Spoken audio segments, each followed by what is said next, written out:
God the Father becomes God the people in a way. Yeah, I mean, the concept of the general will, which is a concept which is used to describe the grace of God, then becomes a concept that describes the grace of describes the activity of the people. So in a sense, one of the problems of Rousseau's argument is that you end up with an idea that divinity becomes the divinity of the people.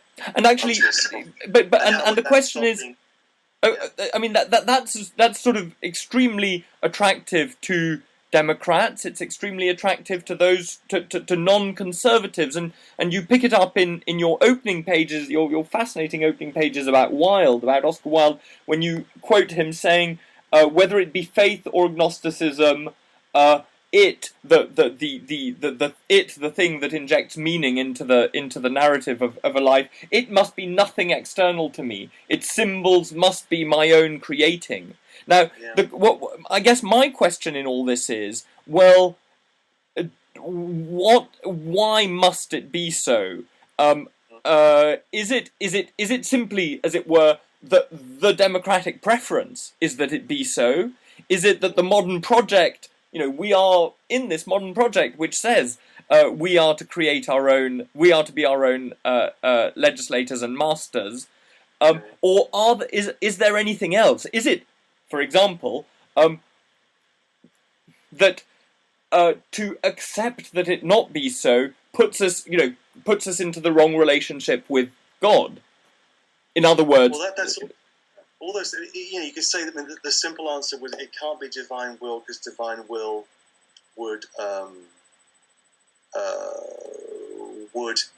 disagree with the principle of autonomy, right? So those things have to be of my own making because we're free autonomous beings or whatever. So the short and sort of cheap answer is to say, well, it's about autonomy, individual and collective. But I think it's more complicated than that, because the interesting thing about Christianity is that what makes Christianity exceptional is the incarnation, and the incarnation is the God becoming the human being.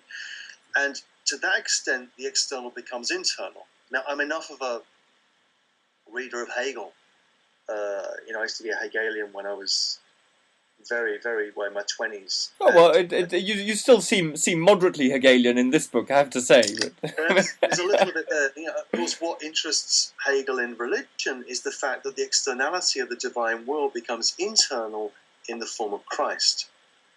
And so there's always, the authority of Christ derives from the fact that he's divine.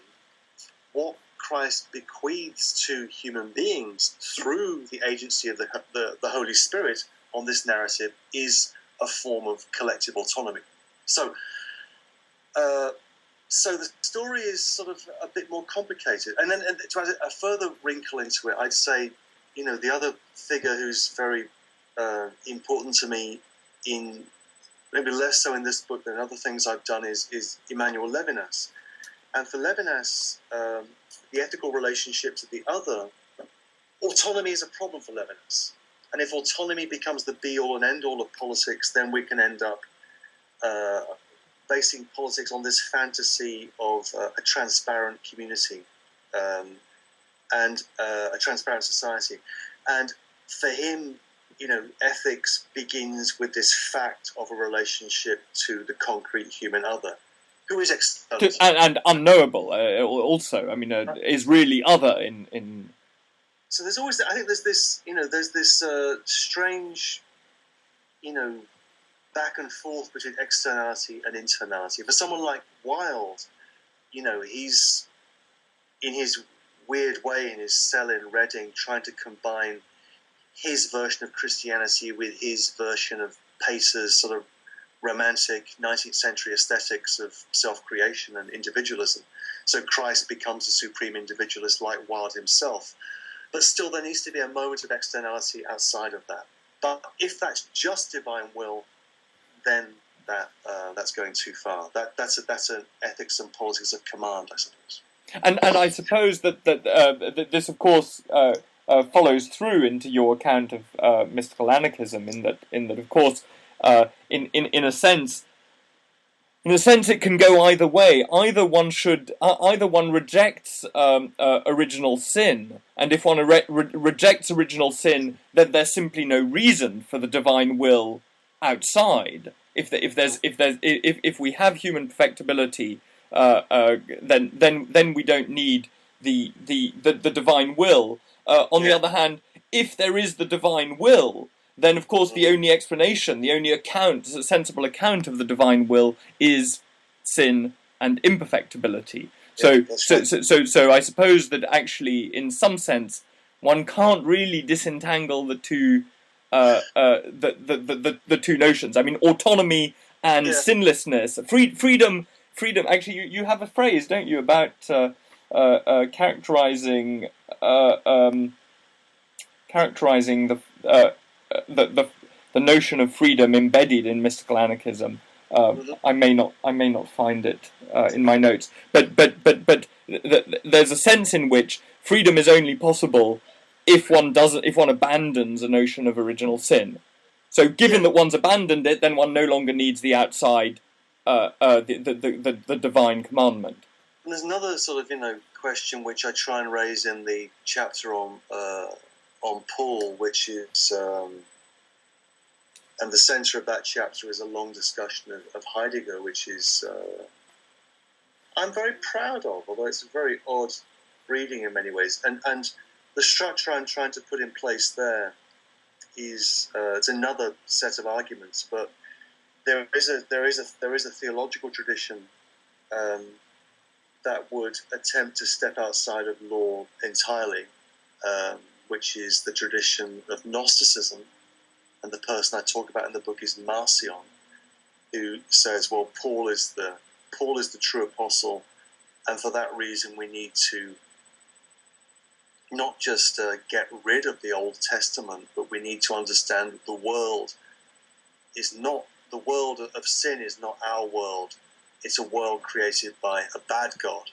Yeah, so Marcion's heresy is to think that the New Testament God is a different God from the Old Testament God. Different God. Yahweh is actually kicked out by Marcion.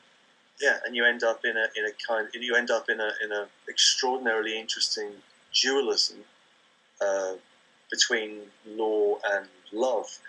And what interests me about Paul and interests me about Heidegger is that for them there is this difficult dialectical tension between an experience of faith and love on the one hand, and an experience of law on the other, and we're never fully free. We always have a foot in both domains. Yes, Paul has. What is that? The law is dead. I am the life. What is the? Yes. Anyway, one of those epistles has the death. All that stuff. Death. Yes. The death of law. We've been going for over an hour now, Simon. I really think. I mean, it is an absolutely fascinating book. It will.